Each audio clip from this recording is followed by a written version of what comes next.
I built this wooden boat in 1 week, and you can too. This is the Jimmy Skiff II, a wooden boat kit that is sold by Chesapeake Light Craft, and I got it to this point in a week. They sell this as a kit that they estimate takes 120 hours to build. So how on earth did I build this entire boat in 1 week? Well, I didn't, but I actually did. You see, the 120 hours of estimated build time is to complete this boat, to have a finished boat. And as you probably can see, this boat isn't finished, but it is entirely seaworthy. This boat technically could go out in the water right now. Now, the reason I was able to get this boat to this point in 1 week's time is because I took a class with 5 other people, and we worked very hard for 6 long days to get our boats to this point where this boat is right now. But before I get into the details of that adventure, let's rewind a bit. What the heck is a Jimmy Skiff II?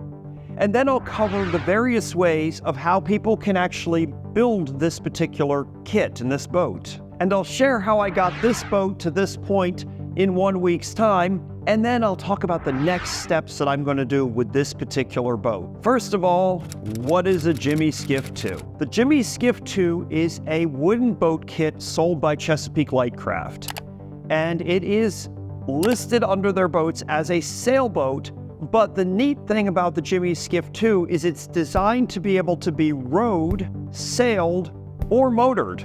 And as far as motored goes, it's rated for up to a 3 horsepower outboard motor. Now, because it's a small, flat-bottom wooden skiff, that'll probably push me around just fine. But for a lot of other people, they might want a much more powerful motorboat. But I like the fact that I happen to have several 3 horsepower outboard motors right here that are perfectly suited for this boat. So let's talk a little bit about the technical specs of the Jimmy Skiff II. I believe finished it weighs about 120 pounds, and it measures 13 feet 2 inches long from the tip of the bow to the top edge of the transom. At its widest point, it is about 55 inches wide. The center of the transom is 15.5 inches tall. The corners are about 17 inches tall. Midway, they actually are shorter. They're about 16 inches here.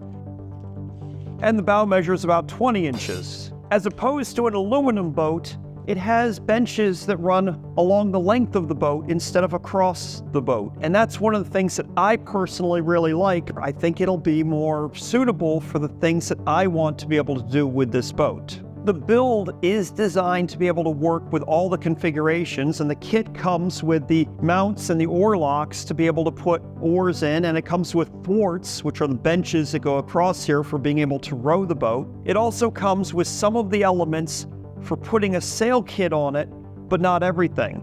For example, it has this square hole mounted up here in the bow where the mast would go, but it doesn't have the base assembly for the mast as part of the kit. The dagger board for this boat, because of the fact that it has this walk-through in the middle, is actually offset on the starboard side. And there's actually a dagger board trunk built into that bench. And if I wanted to put a dagger board in here, I literally just have to route out the top and the bottom of that, and there is a complete dagger board box built into there that I installed while I was building this. But I chose not to route this out at this time because I'm not planning on sailing it. If I do someday want to sail it, it's not going to be a lot of work for me to make the modifications that I have to make to be able to put the sail kit on, which also includes a rudder and other things, like the mast. But at this time, I am just building this boat as a motor skiff. How do people build these boats, and how big of a project is it to build one? This is my first time actually climbing into the boat. It's just sitting here on the trailer, so I hope it's okay here. Let's see. All right. Hey, trailer's wiggling around, but nothing's creaking or groaning except for my body. All right, cool. Well, there's multiple ways you can do a boat like this. Chesapeake Light Craft sells the plans to be able to build this boat. You're actually buying then all the lumber, which you can buy from them or from somewhere local, and you're cutting all of the boards to the sizes and the shapes that you need. doing all those kinds of things before you start assembling. You can also buy it as a kit, which is what was used for us in these classes. And if you get the kit, you get all of the pre-cut wood, mostly pre-cut, I should say. And when you buy the kit, it comes with everything you need, even some fiberglass and some of the resin, and an instruction booklet that walks you through everything that you need to be able to do to build this boat. And then the third way you can do it is as part of a class. I chose to build it as part of a class, and the class uses kits, but also you've got a teacher who is helping you along the way and taking care of some of the steps. I'll get into more of that later on. So they estimate that this boat takes 120 hours to build. It can also end up being a lot more hours than that for many people. For example, if you just buy the plans and you're cutting all this wood to size, that's many, many more hours than it would be if you already bought the kit.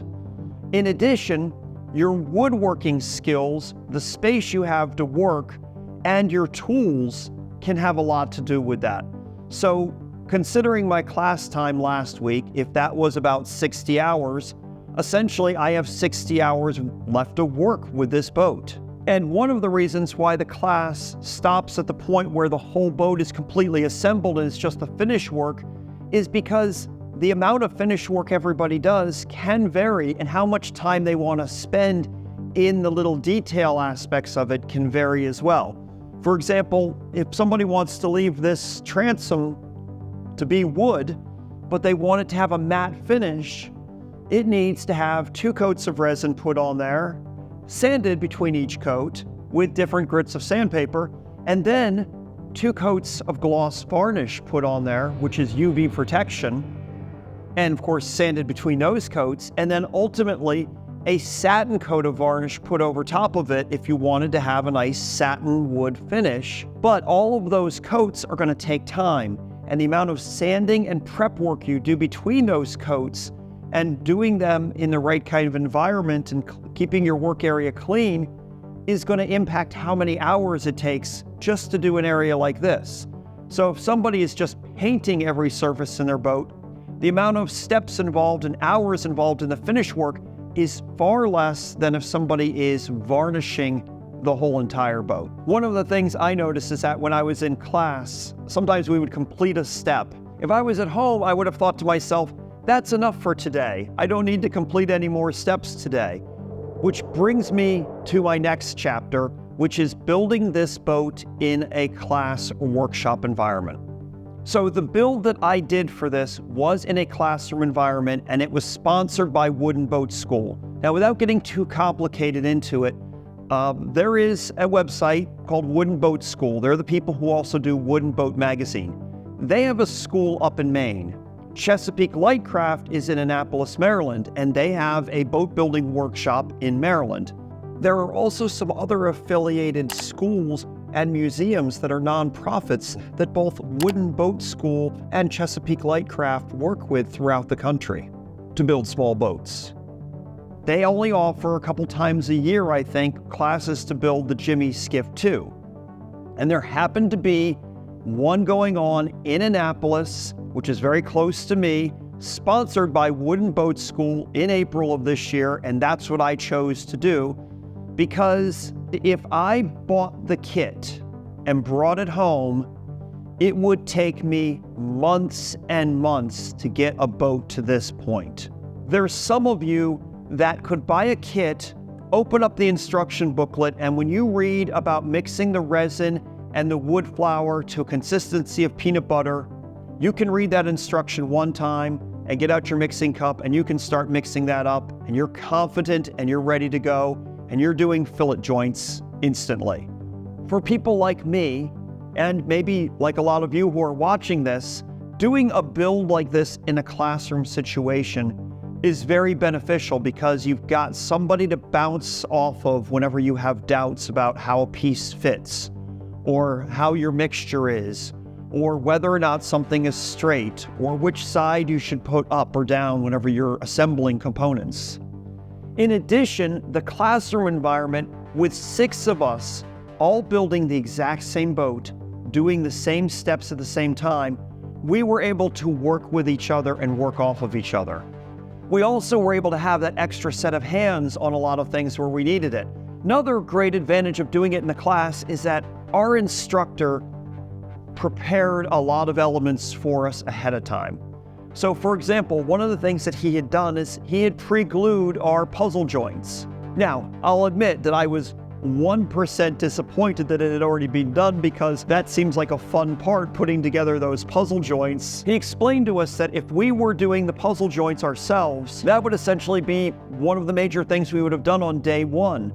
Because once you assemble them, you have to let them dry for a certain amount of time. And there's a benefit for him being able to do a bunch of them together to be able to keep everything set and square and true and give them full drying time before we started the class. He also would many times pull out all of the pieces that we were going to work with that day and have them staged for us so that all we needed to do is grab those pieces and start working on them. So having the class allowed us all to get much farther along in a week's time than we would have by ourselves, even if we were a very skilled woodworker. I had a lot of fun in that class. It was really great spending time with the 5 other students who were in the class.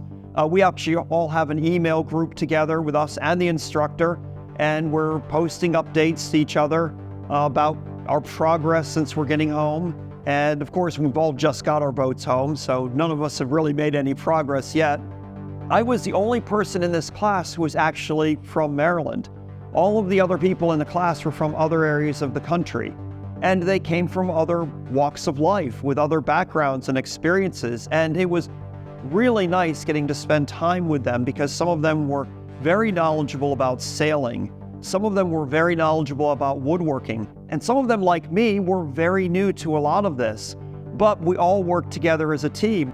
So while it was 6 long, hard days for all of us, we were all able to do it, and we were capable of doing it because they have the tools, the teaching, the expertise, and just the camaraderie to be able to do this together. So now that the class is over and the basic boat is built, what are the next steps?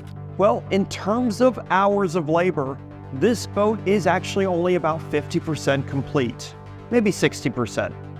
Everything is assembled. All of my wood components are in place for the way I am building this. All the work that's left now is finish work. It's sanding, spreading resin, sanding some more, spreading some more resin, and then varnish and paint, and choosing where I do those kinds of things and how I do them. I don't know if you can see here in the video, but like, for example, we took a stab at routing the edge of this bench right here, but I had not sanded my fillet joints underneath of this top surface, side surface very well, so the router skipped over some chunks here. So I need to do some sanding around here before I can run the router down here again and get this edge nice and smooth. And then some of my fillet joints, because my mixture wasn't quite thick enough or my gap was a little larger, have sunk in. So I need to put another layer of fillet in some of these areas if I want to build it up to have a nice edge like some of the other ones have. The amount of time and energy and effort you spend with the finish work really determines how nice of a boat you have when you're done, and also helps with the life expectancy of the boat. I haven't decided exactly what I'm going to do yet, and I've talked to other people in our class. We all had some different ideas. One guy, matter of fact, he was planning to use his boat for his grandchildren, and he plans to paint every surface in the boat to be able to make it as durable and rugged as it can be, so that way it's very simple for him to take care of it and maintain it if his grandchildren are out there banging around and doing stuff. I think some other people intend to have a lot of the surfaces be beautifully finished wood. I'm right now leaning towards maybe leaving the tops of my bench seats as finished wood, maybe my transom inside and out, and the panel at the front there by the bow, and of course this rail. And painting the outside of the boat, painting this surface here, this surface in here, and the floor. That's what I'm thinking right now. I'm not sure. I've got time to kind of decide those things as I go along. Another thing I'm thinking about doing is I have flotation foam throughout these benches. These are packed with flotation foam, and it's also a wood boat. So this boat meets the Coast Guard regulations for flotation with a boat with a motor on the back of it. I'm thinking about taking this bow section here and maybe putting a cover right here that opens and using this area for storage. I could keep my anchor in there, some PFDs, maybe putting something textury down on the floor here in the middle. I have a nice safe surface to walk around. I've still got a long way to go before I get this finished. I also have to pick out paint colors. And if you'd like to learn more about the Wooden Boat School and Chesapeake Light Craft and their boat building classes, you can go to the woodenboatschool.com or clcboats.com. I'll put links to both of them in the video description. So that's the update with the Jimmy Skiff II project. I have a complete boat. It's not really water ready yet, and I hope to get there in the upcoming months. So thank you so much for watching. Here's another video YouTube has picked for you, and I've got a playlist of videos about this project, this Jimmy Skiff II, and related content to the Jimmy Skiff II if you're interested in it. See you in the next video.